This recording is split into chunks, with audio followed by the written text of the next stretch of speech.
couldn't ask us for a more dramatic finish than that, though. I thought I'd seen everything in rugby league. I've never seen anything like that. That last 2 or 3 minutes of the game was incredible. Absolutely incredible. All the time from Newcastle kicking a field goal into the wind that went over the black dot by an inch and then having to defend it for a minute at the back end of the game. And that minute took about 5 minutes to play out with bunkers and kicks at goal and all sorts of things. And then extraordinary finish, absolutely extraordinary finish. I thought it was a decent, I thought it was a good game of footy. Considering the Knights had issues all week with sickness and illness, they're talking about having to forfeit the game. I thought they really turned up, played really good. I think they blew it. They bombed 2 tries. One was an absolute just 2-on-1. I'm amazed in first grade in rugby league these days how many centres can't execute a 2-on-1. It happens after their right side when he should have well, that one there, he's dropped that one there. This one here, he's a clean line break. I think he should have done better. Like, to do a 2-on-1 there, he should have done better to commit the fullback and make that bloke go. But then, what's his next one? What's this one? 2-on-1. Pass the ball. Pass the ball. Like, over the line. Over the try line. I mean, that's 3 tries they're bombed. This one. This hurts. Yeah.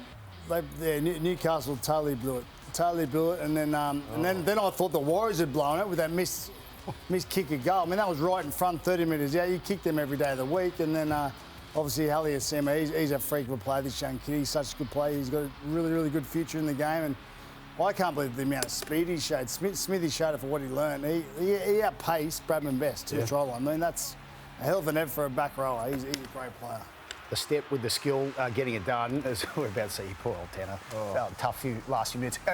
Cam, from what you're seeing from the Warriors, they're in the 4. They'll likely finish there. But can they get the job done? And I'm talking about on the first Sunday in October. Well, it's a big ask, isn't it? And you look at teams across the competition over the last sort of 10 years. They have what they do have is consistency throughout their season. This club, this footy side, they're starting to build that into their game. And I know they've had some significant injuries throughout this season. They're going to have to do it without their main man playing 7 now. But I think they're a chance. They've got a lot of strike young players in their team that don't mind throwing the footy around and chancing their arm a little bit. And in the big games, sometimes you need a little bit of that confidence just to throw something different at the opposition. And I think if they continue playing that tough style of footy where it's mostly off their game plan and play consistent, they've got a bit of X factor about them. And then too, what else they complete well. Like some of the Warriors, you don't really associate as a high completion. No, that's right. Yeah. And like you used to flicking balls at their backside. If it comes off, it comes off. If it doesn't, it doesn't. But they're actually got a whole lot more discipline in their game this year. When they do have a high completion rate, they are in the game for 80 minutes, which I think at the back end of the year you've got to do that, Smithy. You've got to be disciplined within your game, and they are this year. I think their coach has done a fantastic job with them. Tanner Boyd's taken over as halfback. Last week, I reckon, was the best game I've ever seen him play in first grade. He had a couple of moments on the weekend he'd like to probably have back and execute better, but he's a good player. They got it in them, Gus? They certainly have. Everyone's got it in them in this competition. It's just who gets there, and that's the difficulty. Coming out of Origin and in this last sort of 7 or 8 weeks before the finals, teams will have a different approach about resting players, about the way they train, about the loads they give them at training, trying to peak and get ready for sort of the end of August, early into September.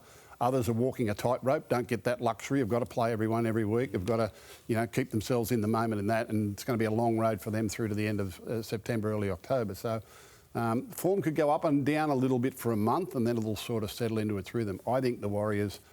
I've spoken to several playmakers in this competition. I often ask them, who's the hardest team to play in the competition? A number of them say the Warriors. They strangle you with their defence. Their defence is fast moving. There's not many gaps there, and they say they put a lot of pressure on you. So it's a good rap for them. Wade Egan, try or no try? I've got to try. Gal? Every day of the week, isn't it? It was no try. Every day of the week. All right, fight your case, you two. His momentum doesn't carry. This is my argument, okay? Momentum doesn't carry him over the line. The ball carrying arm hits the ground. He then promotes it.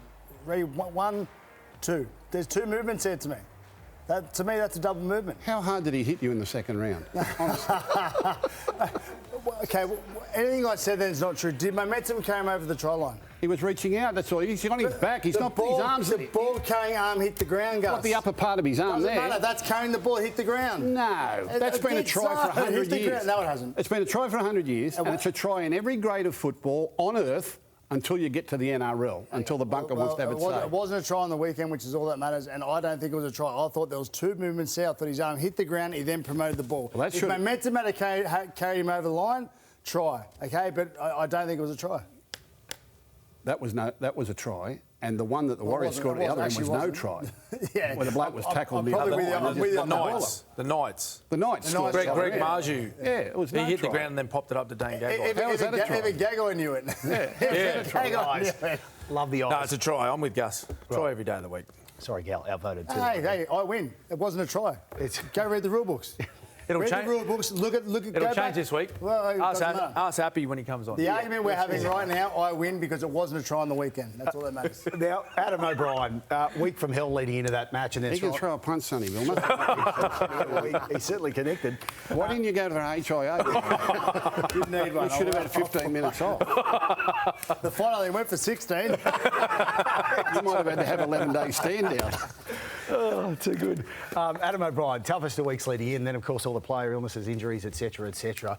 And then you talk about players coming, going, and the talk around Kalen Ponga, but there's a list that's been compiled here, which it makes for ugly reading because there's so much work that's there to be done, even beyond Adam O'Brien as well, even if he does officially part ways with the club, about retaining and also bringing in talent because you look at some of these players that they've lost, Cam, over recent times, and a lot of them have gone on to do great things wherever they've gone. Yeah, absolutely. Particularly when you look at through like the key position players, Kurt Mann, Jake Clifford, Connor Watson. There's a couple of guys there playing State of Origin football at the moment, and I reckon they'd be pretty handy inclusions into this Knights outfit at the moment. Which I think at times in those key positions they just lack a little bit of class at stages of the game. But there is that team there that would compete with most teams in the competition right now with the talent that's been lost to Newcastle. Yeah, is the head coach at Newcastle responsible for roster management? No. Is he responsible for salary cap management? No.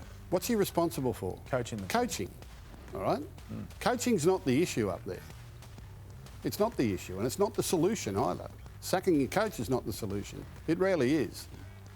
So, anyway, all the scuttlebutt we got last week, nothing's happened this week, so there we go. Watch this space to see where it goes. I tell you what, there's an intriguing storyline that could play out, though, come finals time. If Panther faces Warrior and Tanner Boyd, heaven forbid, whether he gets injured or ends up through form getting dropped, the next one in to that jersey. Cleary. Jet Cleary. Is he the next man up? Well, they're down to... They're apparently killing it in New South Wales They're Cup. flying. And they've won 6 or 7 in a row in New South Wales Cup. They're flying. He's apparently having playing a ball. well. Could you Wouldn't imagine? that be a story? Oh, Well, it's a good story. I think Tamare Martin will be the next one in, but, we'll go with Jet at the moment, who's doing extremely well in the reserve grade, making a name for himself. Yeah, that would be something, wouldn't it? I haven't seen a lot of him play. You would have seen a little bit of Jet good. play. Yeah. Goes good. Similar to Nathan? No? Different player? Yeah, they look alike. That's about it. Who would have thought, eh? Brilliant. He plays good. He goes good. All right, who knows? We're just spitballing that one.